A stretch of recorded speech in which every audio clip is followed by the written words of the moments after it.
नमस्ते, welcome to high legal. और आज के इस वीडियो में हम कंटिन्यू करेंगे अपनी भारतीय न्याय संहिता 2023 की लेक्चर सीरीज और पढ़ेंगे आज का topic which is a very important topic and that is right of private defence.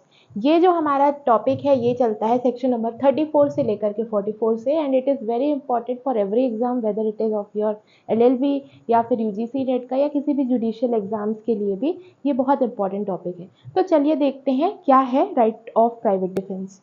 तो सबसे पहले सेक्शन नंबर 34 यहाँ पे क्या बोलता है, कोई भी चीज nothing is an offence if the right is exercised in private defence. ठीक है, कुछ भी बात अपराध नहीं है अगर उसे आपने अपनी निजी प्रतिरक्षा के रूप में प्रयोग किया है। कहने का मतलब अगर आप अपने आप को बचाने के लिए या किसी दूसरे पर्सन को बचाने के लिए, अपनी प्रॉपर्टी बचाने के लिए या किसी दूसरे पर्सन की प्रॉपर्टी बचाने के लिए राइट एक्सरसाइज करते हैं, सेल्फ डिफेंस एक्सरसाइज करते हैं, तो वो ऑफेंस नहीं कहलाएगी। ठीक है, इसमें एक इम्पॉर्टेंट केस हम देखेंगे V Subramani versus state of Tamil Nadu का। इसमें क्या बोला गया था, right of self defence to be pleaded and proved by the accused. Very important point, जो आपका राइट ऑफ प्राइवेट डिफेंस होता है इसका जो बर्डन ऑफ प्रूफ है, सबूत का भार है, या सरल शब्दों में बोले तो इसे साबित कौन करेगा, इसे साबित करेगा अक्यूज्ड, अपराधी। क्यों? वो व्यक्ति जिसने right to private defence exercise किया है, जिसने अपने डिफेंस में ये राइट का यूज करके किसी को हार्म किया है, वो व्यक्ति ही इसे प्रूफ करेगा, ये साबित करेगा कि सर्कमस्टेंसेस ऐसे थे कि सामने वाले ने हमला किया था और मैं बाध्य था राइट ऑफ प्राइवेट डिफेंस को यूज करने के लिए। ठीक है, तो इसका बर्डन ऑफ प्रूफ किसके ऊपर रहेगा, हमेशा अक्यूज के ऊपर रहेगा, वो प्लीड करेगा। देन एक चीज याद रखिएगा, aggressor has no right of private defence. Aggressor कौन होता है, जो सामने से पहले आके हमला किया। सामने से मान लीजिए फॉर एग्जांपल ए आता है, ए सामने से आकर के बी पर हमला करता है। ठीक है, ए हैज अटैक्ड बी और बी ने क्या किया, उसे धक्का दिया खुद को बचाने के लिए, और धक्का देने के बाद उस धक्के के उसमें वो ये प्लीड कर रहा है, ए ये प्लीड कर रहा है कि मैंने इसको मारा। ठीक है, तो यहाँ पे अटैकर कौन था, इनिशियल ए ही था और ए ही राइट टू प्राइवेट डिफेंस अब प्लीड कर रहा है। तो ये चीज नहीं हो सकती, जिसने पहले अटैक किया है वो यहाँ पे अग्रेसर कहलाएगा और उसके पास राइट टू प्राइवेट डिफेंस नहीं होगा। ठीक है, देन सेक्शन नंबर 35 क्या बोलता है कि राइट टू प्राइवेट डिफेंस जो है वो दो तरीके का होता है। पहला होता है बॉडी यानी शरीर वाला, दूसरा होता है प्रॉपर्टी। ठीक है, यानी आप अपनी बॉडी को बचाने के लिए प्राइवेट डिफेंस यूज करते हैं, आप अपनी प्रॉपर्टी को बचाने के लिए भी प्राइवेट डिफेंस यूज कर सकते हैं। इसमें भी दो टाइप है, बॉडी किसकी, अपनी खुद की बॉडी आपके ऊपर अटैक हो रहा है, आप अपनी बॉडी को प्रोटेक्ट करेंगे, प्लस अदर पर्सन की बॉडी को भी आप प्रोटेक्ट कर सकते हैं। आप और आपकी मम्मी जा रही है, किसी ने आपकी मम्मी पर अटैक किया, आप मम्मी को बचाने के लिए भी right to private defence use कर सकते हैं। देन प्रॉपर्टी में भी सेम है, एक ओन प्रॉपर्टी, एक अदर्स प्रॉपर्टी। खुद की प्रॉपर्टी, आपकी कार में कोई आग लगाने वाला है, आपके चाचा जी की कार पे कोई आग लगाने वाला है, आप उसे रोक सकते हैं under right of private defence. ठीक है, तो ये बोलता है सेक्शन नंबर 35। अब यहाँ पे एक और केस हम देखेंगे, सुकुमारन वर्सेस स्टेट 2019 का ये केस है। इसमें एक चीज बोली गई थी, क्या, mere reasonable apprehension enough, actual commission of crime not necessary. कहने का मतलब right to private defence use करने के लिए सिर्फ मेयर एप्रीहेंशन यानी सिर्फ खतरा का आशंका होना, खतरे की आशंका होना ही काफी है। जरूरी नहीं है कि रियल ऑफेंस हो ही जाएगा तब तो फिर क्या ही आप right to private defence use करोगे।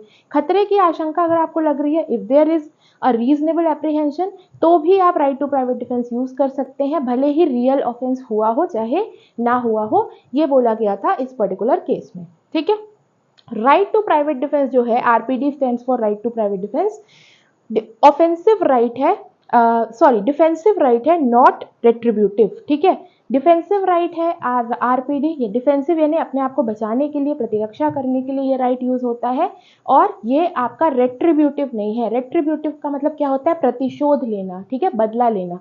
तो बदला लेने के लिए राइट टू प्राइवेट डिफेंस नहीं बनाया गया है, ये अपने आप को बचाने के लिए, प्रोटेक्ट करने के लिए बनाया गया है। It is purely defensive right. ठीक है, फिर आता है एक और केस। इस केस में क्या है, शंकर बालू पटेल वर्सेस पाटिल वर्सेस महाराष्ट्र राज्य। ठीक है, इस केस में क्या बोला गया, it is a purely preventive right, not offensive. वही चीज़ जो हमने ऊपर पढ़ी कि जो राइट ऑफ प्राइवेट डिफेंस है ये क्या है, डिफेंसिव राइट है, ऑफेंसिव राइट नहीं है, किसी को ऑफेंड करने के लिए, ठीक है, गुस्सा दिलाने के लिए, बदला लेने के लिए ये राइट नहीं बनाया गया है। ओके, एक और केस देखते हैं, Mahavir Chaudhary versus state of Bihar का केस है। इसमें क्या बोला गया था, not for own body but it also extends to protect others body. ठीक है, सिर्फ अपने ही शरीर को बचाने के लिए नहीं, बल्कि आप राइट ऑफ प्राइवेट डिफेंस किसी और के शरीर को बचाने के लिए, किसी और की बॉडी को प्रोटेक्ट करने के लिए भी यूज कर सकते हैं, उपयोग कर सकते हैं। अब देखते हैं सेक्शन नंबर 38 क्या कहता है। तो सेक्शन नंबर 38 कहता है when right of private defense of body extend to causing death, यानी कौन सी ऐसी situations होंगे, कौन से ऐसे circumstances होंगे जब जो हमारा right of private defense है to cause death in respect of protecting the body, तो कब हम डेथ कॉज कर सकते हैं। तो देखते हैं कौन कौन से ग्राउंड्स हैं। तो यहाँ पे बोला गया है इन सिचुएशंस, जो यहाँ पे मैंने चार्ट बनाया हुआ है, इन सिचुएशंस में आप डेथ भी कॉज कर सकते हो ऑफेंडर की, और इनसे अलग हट के अगर कोई ऑफेंस होगा तो आप डेथ कॉज नहीं कर सकते हो। सो क्या लिखा है यहाँ पे, डेथ और any other assailant harm in the following cases. तो कौन कौन से केसेस है जिसमें कि बॉडी से रिलेशन वाले ऑफेंसेस में आप डेथ कॉज कर सकते हैं। तो देखिए, सबसे पहले है एप्रीहेंशन ऑफ डेथ। अगर डेथ का खतरा है आपको, आपकी खुद की मौत का खतरा है, एप्रीहेंशन है, तो आप डेथ कॉज कर सकते हैं। दूसरा, एप्रीहेंशन ऑफ ग्रीवियस हर्ट, घोर उपहति, ग्रीवियस हर्ट का आपको एप्रीहेंशन है, खतरा है, तो आप डेथ कॉज कर सकते हैं। रेप का, ठीक है, बलात्संग का आपको खतरा है, तो आप वहां पे डेथ कॉज कर सकते हैं। Gratifying unnatural lust, unnatural lust कोई ग्रेटिफाई करना चाह रहा है, ठीक है, आप प्राकृतिक संभोग बोलते हैं इसको, तो अगर ये हो रहा है तो भी यहाँ पे आप क्या कर सकते हो, सामने वाले की डेथ कॉज कर सकते हो। देन किडनैपिंग और एब्डक्शन, ठीक है, अपहरण या व्यपहरण, अगर ये दोनों चीज़ों का भी एप्रीहेंशन है आपको तो आप सामने वाले की डेथ कॉज कर सकते हैं। Then wrongful confinement plus no recourse to public authorities, ठीक है, कोई आपको रॉन्गफुली कन्फाइन करना चाह रहा है, हिंदी में से बोलते हैं परिरोध करना, ठीक है, तो कोई आपको कैद करना चाह रहा है इन शॉर्ट, तो आप क्या कर सकते हो, उसकी डेथ कॉज कर सकते हो। लेकिन यहाँ पे एक पॉइंट है कि अगर आपके पास टाइम ना हो पब्लिक अथॉरिटीज को कॉल करने का, ठीक है। देन आता है एसिड अटैक, अगर कोई आपके ऊपर एसिड अटैक अटेम्प्ट कर रहा है या करने की कोशिश कर रहा है, then in that case also you can cause the death of the person. तो यहाँ पे ये जो 7 सिचुएशंस हैं, यहाँ पे आप जो ऑफेंडर है उसकी डेथ भी कॉज कर सकते हैं, पर ये 7 situations subject to the restrictions of section number 37 रहेंगी। जो हमने 37 में एक्सेप्शंस पढ़े थे, कंडीशंस पढ़ी थी कि जहाँ पे right of private defence available नहीं है, ये सिचुएशंस उसके सब्जेक्ट टू है, ठीक है। फिर आता है सेक्शन नंबर 39। तो 39 सिंपली ये बोलता है कि अगर ये वाले सर्कमस्टेंसेस नहीं है जो हमने देखे बॉडी से रिलेशन आरपीडी में, तो उस सिचुएशन में आप उस व्यक्ति की डेथ कॉज नहीं कर सकते। डेथ के अलावा आप कोई और अदर हार्म कॉज कर सकते हो अपने आप को प्रोटेक्ट करने के लिए while exercising the right of private defence. तो ये बोलता है सेक्शन नंबर 39। तो ये 38 के कोरोलरी सेक्शन है, ठीक है। फिर इसके बाद आता है सेक्शन नंबर 40। सेक्शन नंबर 40 ये बोलता है right of private defence of body कब शुरू होता है, ठीक है। तो स्टार्ट कब से होता है, व्हेन एप्रीहेंशन और डेंजर ऑफ बॉडी अराइज, ठीक है, जैसे ही आपकी बॉडी के लिए खतरा उत्पन्न होता है, अराइज होता है, वैसे ही right of private defence of body start हो जाता है, और ये तब तक कंटिन्यू रहता है जब तक कि जो डेंजर है वो कंटिन्यू रहता है, ठीक है। तो ये बताता है सेक्शन नंबर 40। अब बात करते हैं 41 की। तो सेक्शन नंबर 41 क्या बोलता है, when right of private defence of body extends to causing death, यानी कि कब राइट ऑफ प्राइवेट डिफेंस जो आपका प्रॉपर्टी वाला है वो क्या करता है, यहाँ पे मैंने बॉडी लिख दिया है, एक्चुअली इट इज प्रॉपर्टी, ठीक है। तो कब right of private defence of property जो है वो एक्सटेंड होता है कॉज कि आप किसी की डेथ कॉज कर दो। ये वाला बॉडी वाला था, तो यहाँ हमने जितने ऑफेंसेस देखे ये सारे बॉडी रिलेटेड है। अब यहाँ प्रॉपर्टी वाला है, तो यहाँ पे सारे प्रॉपर्टी रिलेटेड ऑफेंसेस हैं। तो पहले सिचुएशन रॉबरी, ठीक है, लूट की, अगर कोई लूट करने की कोशिश कर रहा है, रॉबरी करने की कोशिश कर रहा है, तो आप उसकी क्या कर सकते हो, डेथ भी कॉज कर सकते हो। Then house breaking after sunset and before sunrise, रात में कोई हाउस ब्रेकिंग कर रहा है, कोई आपके घर में घुस रहा है, हिंदी में बोलते से गृह भेदन, तो अगर रात में कर रहा है after sunset and before sunrise, ठीक है, तो उस सिचुएशन में आप उसकी डेथ कॉज कर सकते हैं।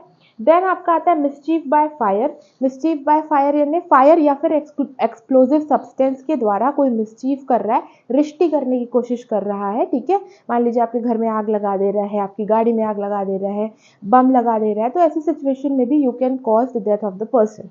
And the last point is theft, mischief या फिर हाउस ट्रेसपास। लेकिन यहाँ पे सिंपल थेफ्ट, सिंपल मिसचीफ या सिंपल हाउस ट्रेसपास नहीं है, तभी यहाँ पे आप डेथ कॉज कर सकते हो when in which there is cause of apprehension of grievous hurt और डेथ। यानी कि ऐसी थेफ्ट, ऐसा मिसचीफ या फिर ऐसा आपका हाउस ट्रेसपास जिसमें कि डेथ का खतरा हो या फिर ग्रीवियस हर्ट का खतरा हो, उन केसेस में आप सामने वाले पर्सन की, ऑफेंडर की डेथ कॉज कर सकते हो। तो ये रहा आपका सेक्शन नंबर 41, जो हमें 4 सिचुएशंस बताता है कि कब आप प्रॉपर्टी वाले केसेस में डेथ कॉज कर सकते हो।